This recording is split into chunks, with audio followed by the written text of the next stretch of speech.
Bismillahirrahmanirrahim. Assalamualaikum warahmatullahi wabarakatuh. Selamat datang di channel Abah Tony, channel tempat berbagi pengalaman di bidang elektronika dan audio. Terima kasih kepada teman-teman yang sudah subscribe, yang sudah mampir di channel kami. Kami senantiasa doakan agar teman-teman senantiasa diberikan perlindungan oleh Allah Subhanahu wa taala, dilancarkan rezekinya dan diberikan kesehatan sehingga bisa melakukan aktivitas-aktivitasnya dengan lancar. Baiklah teman-teman, pada bagian yang kedua ini kami ingin sedikit mereview lagi tentang bagaimana cara kerja dari dynamic microphone.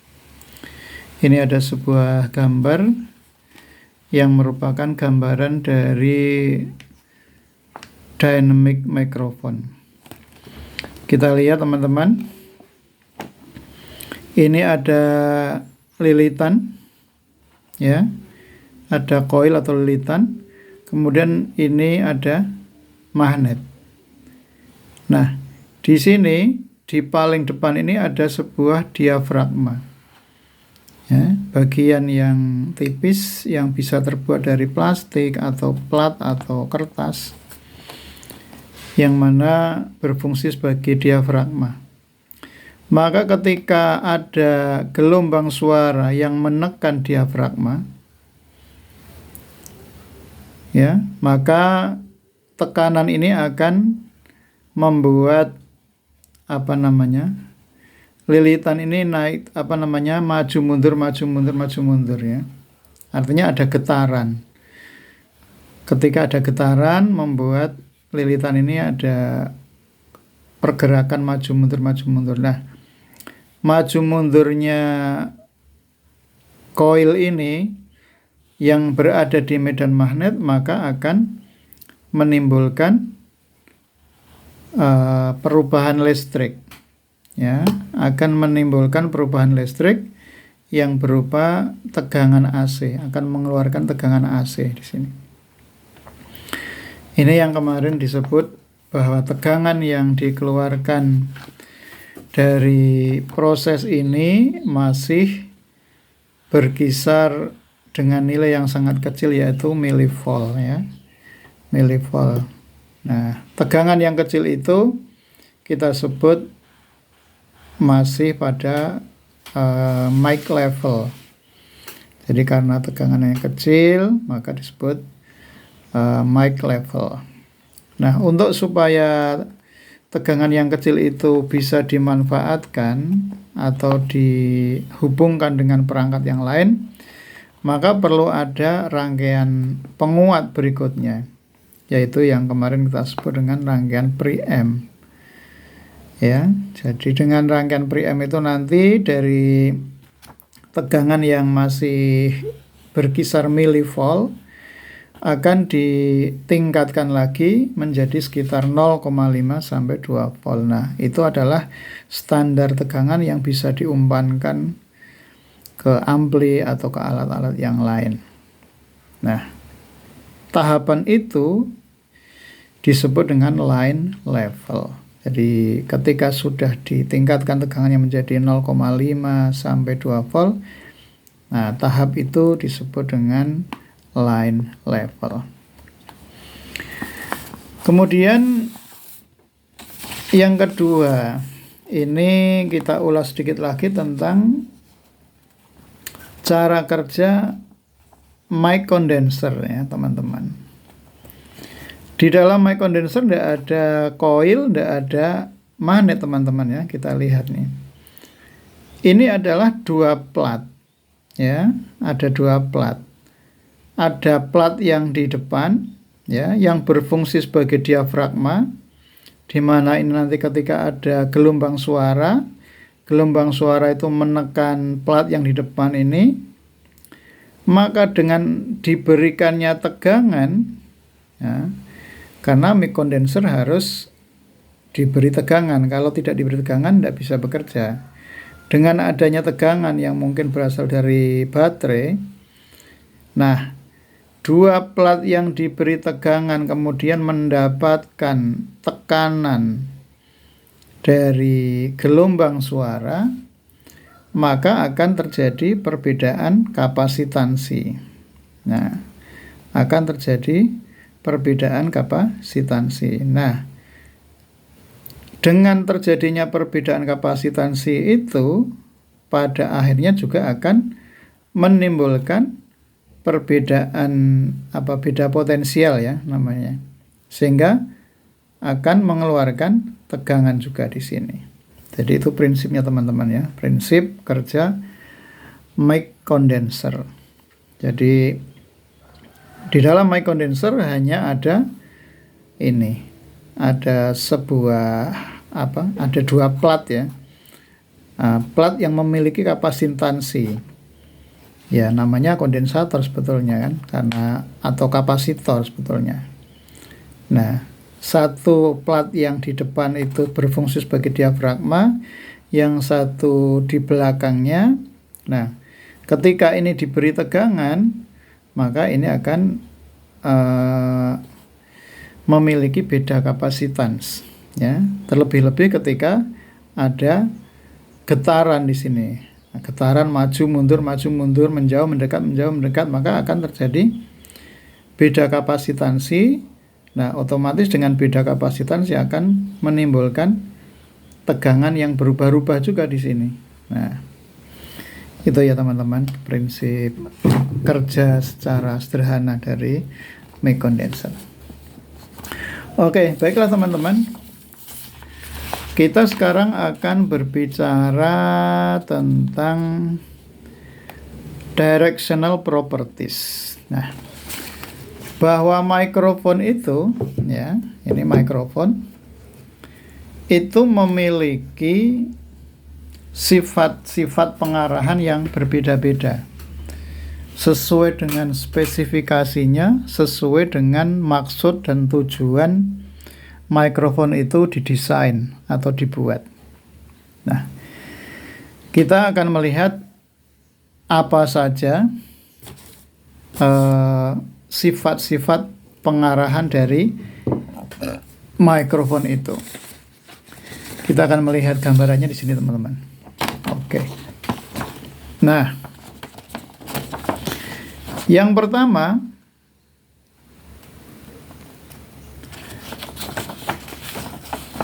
ini mikrofon yang bersifat omnidirectional, ya. Omnidirectional. Kita lihat gambarnya teman-teman. Namanya omni, berarti menyeluruh. Berarti mikrofon itu adalah mikrofon yang bisa menangkap gelombang suara dari segala arah. Atau omnidirect itu berarti segala arah. Jadi mikrofon ini bisa menangkap gelombang dari semua arah dengan sama kuat. Ini yang disebut dengan omnidirectional. Nanti akan kita berikan contoh mic-nya meskipun pakai gambar. Ada omnidirectional, ada juga yang bersifat cardioid. Nah, ini cardioid. Apa maksudnya teman-teman? Disebut dengan cardioid. Kardio itu artinya adalah hati. Nah, kita lihat nih bentuknya kan kayak jantung ya. Maaf, bukan hati ya, jantung. Kardio itu jantung. Ini kan polar patternnya, ya, polaritas ininya, gambarnya ini seperti hati. Kenapa disebut kardioid? Nah, karena memang kita lihat bahwa gelombang suara yang berasal dari depan itu yang paling banyak bisa diserap oleh mic jenis ini. Meskipun ada juga dari sisi-sisi yang juga bisa diserap. Tetapi tetap yang paling besar adalah yang berasal dari depan. Tapi dari belakang sama sekali tidak bisa, ya. Dari belakang tidak bisa menyerap gelombang suara. Jadi mic dengan jenis seperti ini atau kardioid adalah memiliki penyerapan gelombang suara atau penangkapan dari gelombang suara dari depan yang lebih dominan, tetapi masih ada juga dari samping masih bisa meskipun tidak begitu dominan. Tapi dari belakang sama sekali tidak bisa. Kemudian berikutnya adalah yang bersifat hiperkardioid. Nah, ini adalah sedikit berbeda dari yang kardioid. Kalau kardioid dari samping sini masih bisa. Nah, tapi kalau yang hiperkardioid ini lebih fokus ke depan, dan dari sampingnya sama sekali berkurang. Apalagi dari sini, sampingnya, belakangnya malah ada ini. Dari belakang malah ada, ya. Jadi hiperkardioid itu dari belakang juga masih bisa, meskipun tidak sebesar yang dari depan. Tetapi dari samping ini sangat diminimalisir. Nah, aplikasi-aplikasi yang seperti ini biasanya pada model-model mic shotgun atau mic yang panjang itu ya. Jadi dia lebih fokus ke depan, belakang juga masih bisa nangkep, tapi samping-samping itu dikurangi, ya. Kemudian yang berikutnya bidireksional. Bidireksional, nah, depan belakang memiliki kekuatan yang sama karena kan namanya aja bidireksional, dua arah. Jadi dari arah depan bisa, arah belakang juga bisa. Ini namanya bidireksional. Ini contohnya adalah mic podcast ya. Oke, untuk lebih jelas lagi kita berikan gambar yang lain teman-teman ya. Nah, ini contoh yang omnidireksional. Jadi segala arah mic itu bisa menangkap sinyal suara. Nah, ini biasanya mic condenser ketika digunakan untuk paduan suara itu biasanya diaplikasikan di situ ya, jenis-jenis mic condenser. Atau mic yang digunakan ketika konser yang ada di penonton itu biasanya untuk menangkap efek ambience ya. Nah, itu digunakanlah mic condenser jenis ini. Kemudian ini yang kardioid tadi ya. Jadi sinyal terkuat berasal dari depan dan masih ada dari samping yang ini sedikit. Tapi terkuat paling kuat adalah yang arah dari depan. Ini yang paling umum kita gunakan dalam kehidupan sehari-hari, teman-teman ya. Jadi yang jenis kardioid ini. Kemudian ini yang superkardioid. Ya, jadi depannya juga kuat, tapi dari arah belakang masih juga bisa menangkap. Nah, ini contoh yang shotgun ya, depannya fokus, belakang juga bisa, samping-samping bisa. Ini yang mic shotgun ya. Kemudian ini contoh yang bidirectional ya. Dari arah sini suara bisa ditangkap. Biasanya digunakan untuk podcast dan sebagainya.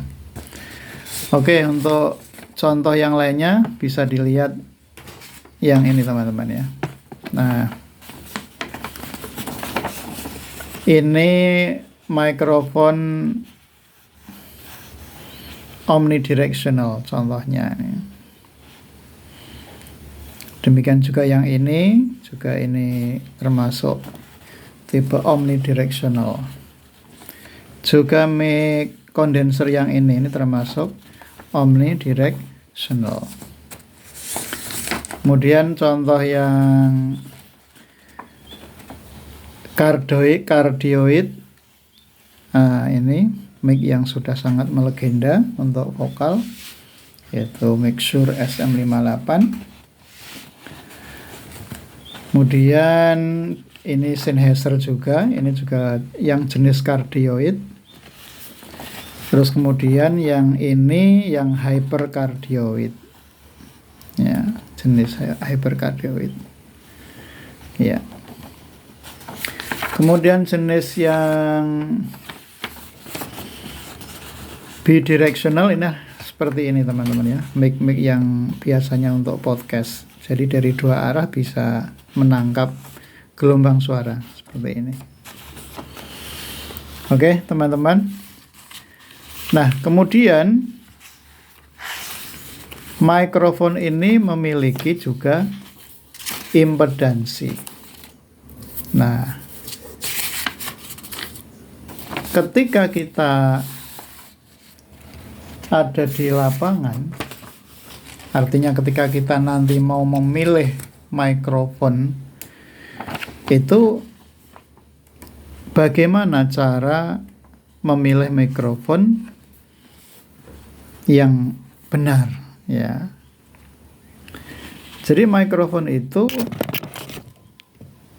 memiliki impedansi ya. Impedansi mikrofon itu bermacam-macam teman-teman. Jadi misalkan contoh ini ya. Contoh di sini mic tipe ini itu memiliki atau tertulis impedansi 600 ohm. Kalau yang ini tidak dijelaskan berapa ohmnya, tapi nanti coba kita ukur ya teman-teman ya. Kita ukur berapa impedansi mikrofon ini. Oke, kita lihat, kita ukur dengan multitester digital. Oke, kita siapkan multitesternya. Kita pakai skala di 2 kilo. Oke. Kita akan mengukur impedansi dari mikrofon ini.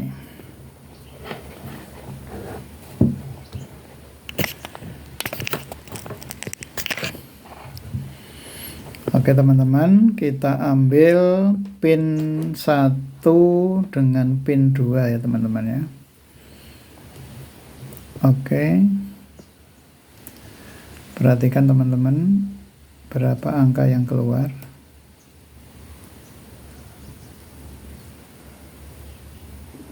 588, 590, 589. Oke, sudah terbaca teman-teman ya. Oke. Jadi mic ini tertulis impedansinya 600 ohm. Jadi mendekati ya teman-teman ya. Jadi terbacanya 589. Oke, kemudian kita coba mic yang satu teman-teman.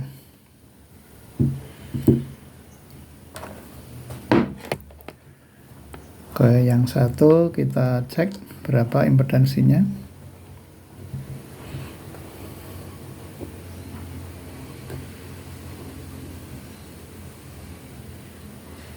584. Oke, 584. Oke. Jadi prinsipnya impedansi dua mikrofon ini ya nyaris sama ya teman-teman ya, atau boleh dikatakan sama. Tapi sebetulnya apa yang dimaksud dengan impedansi itu dan apa pentingnya teman-teman ya. Jadi impedansi mikrofon itu ada 3 kategori teman-teman ya. Yang pertama adalah low impedance atau low impedansi. Itu yang kurang dari 600 ohm. Nah, tadi kita ambil contoh tadi 2 mic tadi 589 588, jadi ya itu berarti masuk kategori yang pertama. Kemudian ada kategori kedua teman-teman, yaitu yang medium impedance.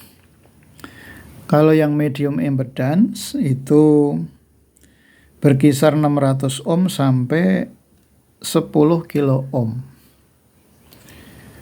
Kemudian yang ketiga adalah kategori yang high impedance. Mic dengan impedansi tinggi, yaitu lebih besar dari 10 kilo ohm. Nah, saya membaca beberapa referensi ya. Itu dikatakan begini teman-teman. Mikrofon yang memiliki impedansi yang tinggi itu biasanya harganya itu murah. Ya, kenapa? Nah, alasannya adalah karena kekurangan yang paling mendasar dari mic yang impedansinya tinggi, itu mic tersebut tidak bisa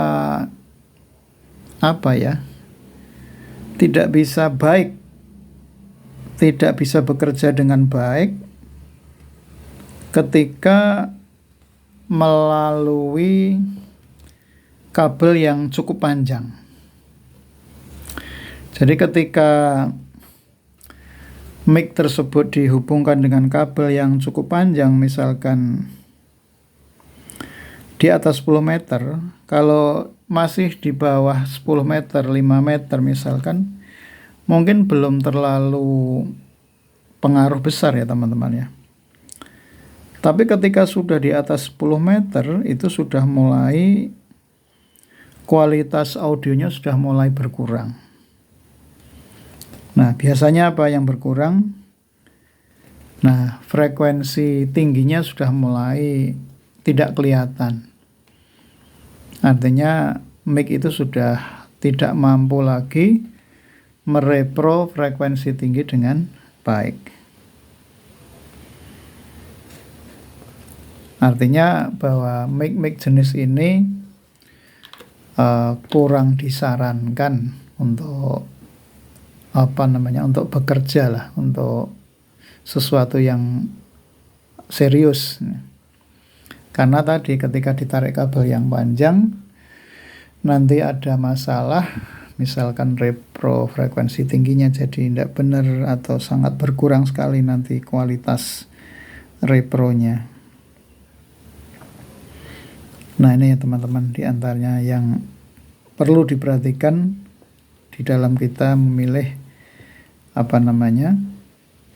mikrofon.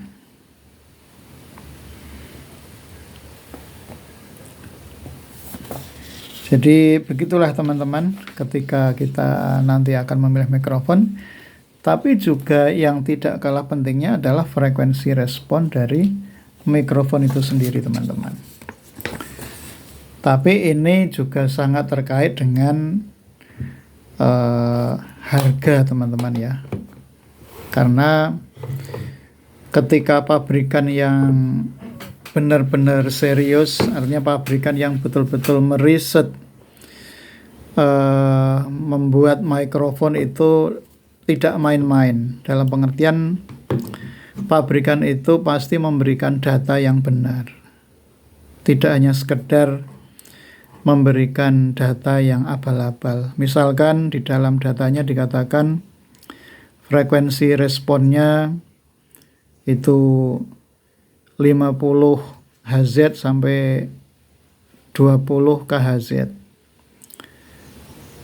Tapi ketika kita membeli dengan harga mic yang harganya murah, apakah kita yakin bahwa betul-betul bahwa mic tersebut bisa merespon frekuensi seperti yang tertulis? Ini masih harus jadi tanda tanya, teman-teman.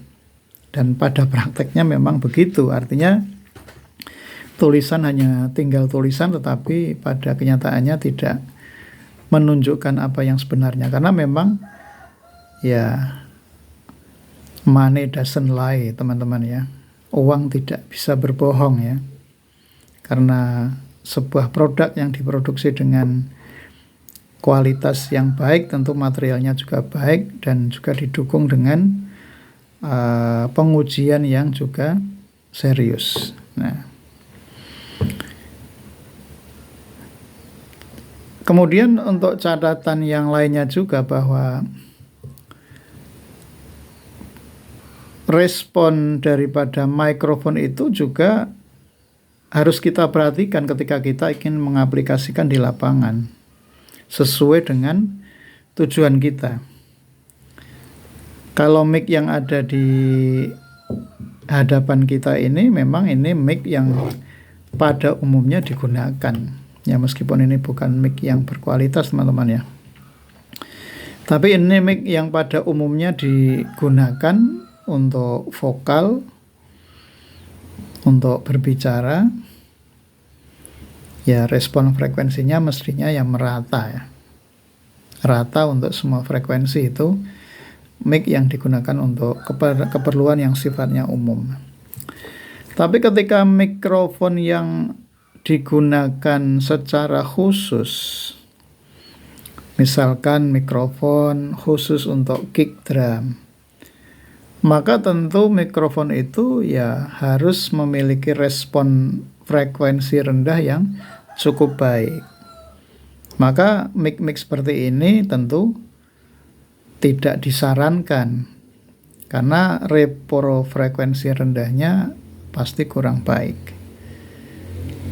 Demikian juga untuk digunakan hal-hal yang lain, umpama untuk miking perkusi dan lain sebagainya. Tentu kita menggunakan mic-mic yang memang punya respon frekuensi yang lebih baik untuk tujuan tertentu, sesuai dengan tujuannya. Maka itu yang nanti jadi pertimbangan kita ketika memilih mic yang akan kita gunakan. Untuk apa mikrofon itu? Jadi frekuensi responnya juga harus kita perhatikan. Apakah untuk vokal, apakah untuk miking instrumen, atau untuk yang lain. Maka itu semua harus menjadi bahan pertimbangan kita. Begitu teman-teman. Mudah-mudahan video ini ada manfaatnya untuk semakin menambah wawasan dan pengetahuan kita. Kalau ada keterangan yang mungkin kurang pas atau bahkan mungkin tidak sesuai dengan yang seharusnya, kami mohon masukan, kami mohon kritik yang membangun sehingga kita bisa lebih memperbaiki, lebih belajar lagi, dan bisa semakin maju channel ini. Terima kasih. Assalamualaikum warahmatullahi wabarakatuh.